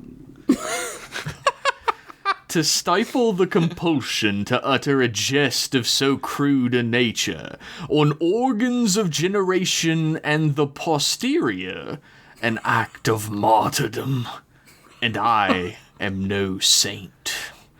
But among these merry troublemakers, restraint is neither expected nor encouraged. One heals in their laughter, though no physician would dare prescribe it. While others parade about boasting of their cheer on the morning train, the delight they bestow upon weary companions, and some other third thing, these miscreants enchant without pretension. They labor joyfully in chaos. They minister in mirth. These impish angels of indecency? They commit daily acts of comedic treason, and I adore them for it. God help us all. Kiss. 5 stars. That was great. That's amazing. What a fucking crazy ass review. That might. That's amazing. That might be one of the best reviews we've ever had. Easy. As soon as I started reading it, I was like, well, there's a voice to this. Yeah. The poetry makes sense because he's like related to Rob Zombie, I'm Yeah. assuming. He's the more talented zombie brother. Yeah. You're forgetting Spider Zombie from the Power Man 5000. True. The eldest zombie brother. Who could ever forget that? I'm always just thinking about Power Man 5000. Just Can always. we please call them by their real name, PM5K? Thank you. Sorry, PM5K. sorry. That's something a Gen Z would do. Shorten it to Thank you. 4 syllables. Yeah. A fucking acronym that I have no fucking clue what that is. The thing about PM5K is PM5K, Power Man 5000. Yeah. It's the same number of fucking syllables. Shorter, Yeah. it's cooler. Fuck them. Power Man? Damn. No, Gen Z. Unless you're one of the good ones who gives us money. You guys are one of the good ones. You're a credit to your race. I mean, age.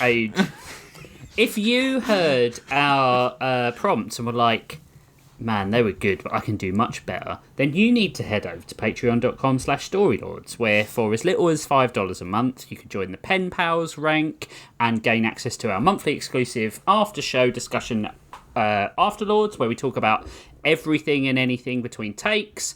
You get written files of all our stories. You can suggest prompts for the show. You can get access to our exclusive Patreon Discord. You can pledge for a month and stay forever to that. So we've got lots of people who supported us in the past. We don't kick them out. They get to stay forever. And you get all behind the scenes content about the show.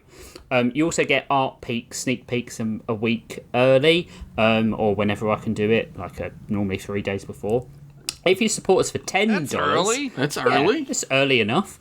If you support us for $10 a month, you get 1 or 2, depending on recording length, extra sidecasts per month, which could be made up of any of the following: an extra Afterlords, a redesign by committee, which is where the 3 of us choose an existing IP and make it better; in layman's terms, where one of us fully nerds up and presents a case for something we're into; or Beep Rushmore, a show where 3 of us select our best of the best of a certain topic, then try and jointly pick a 4th. And if any of us You're the only one who can say it consequence free. It's not even a naughty thing to say for you. I feel like we've said way worse. We've also said the name of the podcast a bunch of times. True. That's true. It's called Cunt Rushmore, okay?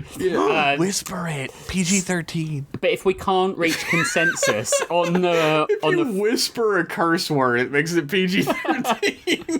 That's the thing in movies. In PG-13, you can say fuck once, but if you That's whisper, true. you can say it twice. wow. So Fuck. That's not true. I mean that. No, I believe it. That's bullshit, but I believe it. So it's a show where 3 of us select our best of the best of a certain topic, then try and jointly pick a 4th. But if any one of us pick one of the other 2 shit list picks, then consensus cannot be reached and we have failed the subject in question. And you get all the previous rewards as well.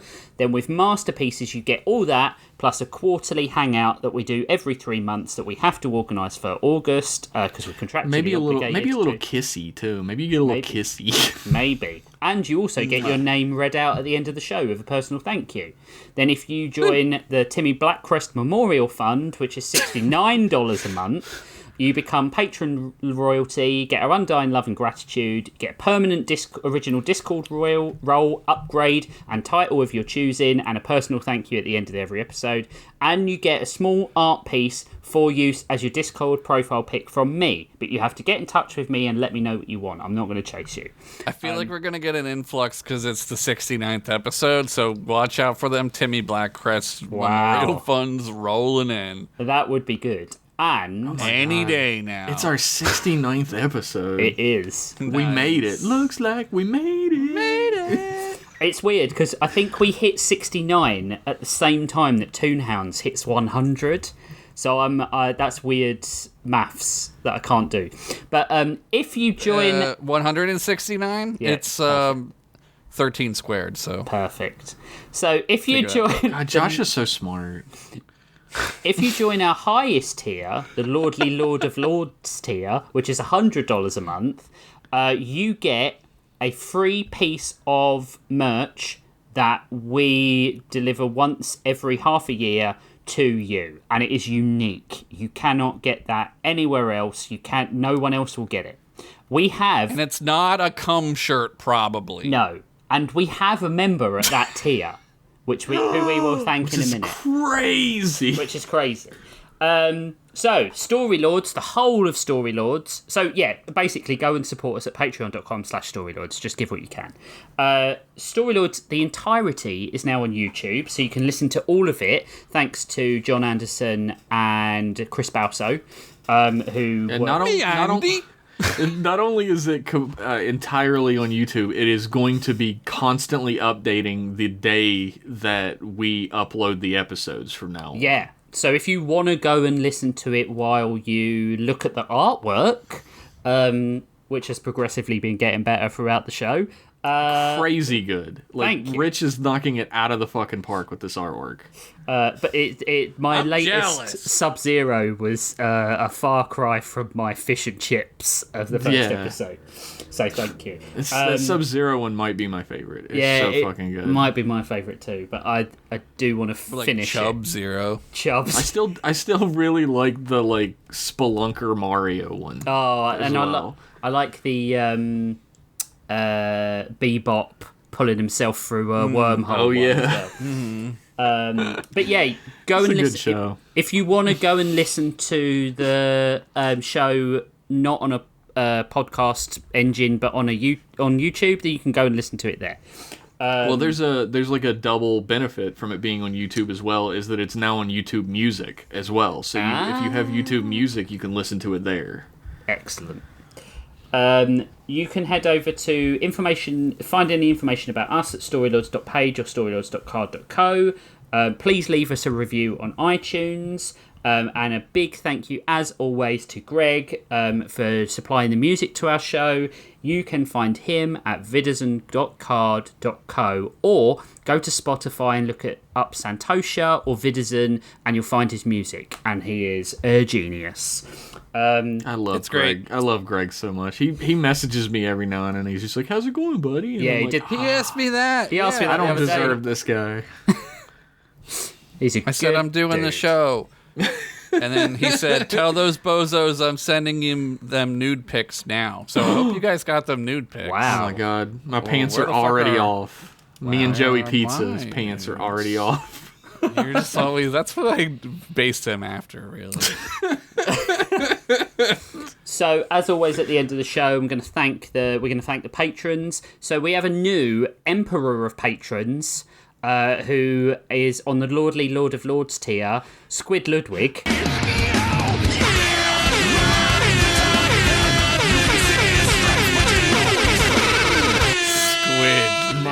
My lordly lord, the lord of all lords. Yeah, I mean, Are you not entertained? yeah, I mean, I think you can fire one of us now. Squid Ludwig is sitting in a pulpit up above us for the whole episode, and he's just doing thumbs up or thumbs down. And if he does thumbs God. down, the tigers do eat us. So Oh, fucking I hope it's thumbs down. So, Squid, if you get in touch with me, I can do you a new profile pic for whatever you want, but also we can make that into an item of merch, probably a t-shirt or something for you in a little while. Yeah. and hey, maybe a little kissy. And maybe a little kissy. We'll seal the t-shirt with a kiss. Let this man kiss you. He has been talking about it all week. A big thanks also to Stephen, who is our concubine of patrons. McConkie. And then all the masterpieces patrons, so Anthony Stoker, Chris Balso, Federico Rodriguez, Gordon Ream, Granola Daniels, Heath Robinson, the brothers Anderson, Jake Anderson and Jonathan Anderson, no relation. Malanite, Buster and Babs Bunny. No relation. No relation. Malanite, Pez King, Ratty IRL, Rena Kemp, Sean Tabor, and Werewolf Bar Mitzvah. Werewolf Bar Mitzvah underscore changed. patron. No! Underscore only. It's just listed as Werewolf Bar Mitzvah now. Oh no! What happened? But yeah, thank you to all of you, and I am going to give a shout out to one of our lifetime patrons, if the page loads. I'm going to say thank you to Foolish Brainiac, who has been a Pen Pals member since November the 5th, 2022. Damn, a pal of mine. Nice. Yeah. Nice. We are 2 episodes away from a quarterly break. Did you guys know Oh, that? thank I was God. gonna.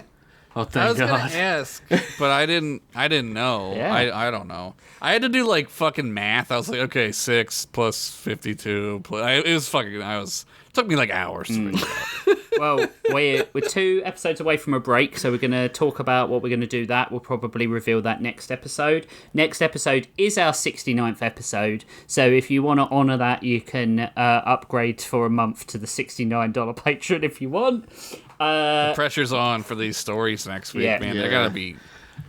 That's They'll be a good. little worrying, but we'll see how it turns out. Yeah. Mine better make everybody in this room come. Yeah. And by this room, I mean on the internet. Why don't we This do room. a special 69th bad episode? Why don't we do Wow. that? What would be the difference for Oh, me? no. I'm going to do a Mills You know? and Boone type story. I know what that Boobs is. bounced boobily. Oh. She walked up with long legs that went all the way up to her ass. To her butt cheeks, which I was also looking And they were at. radical.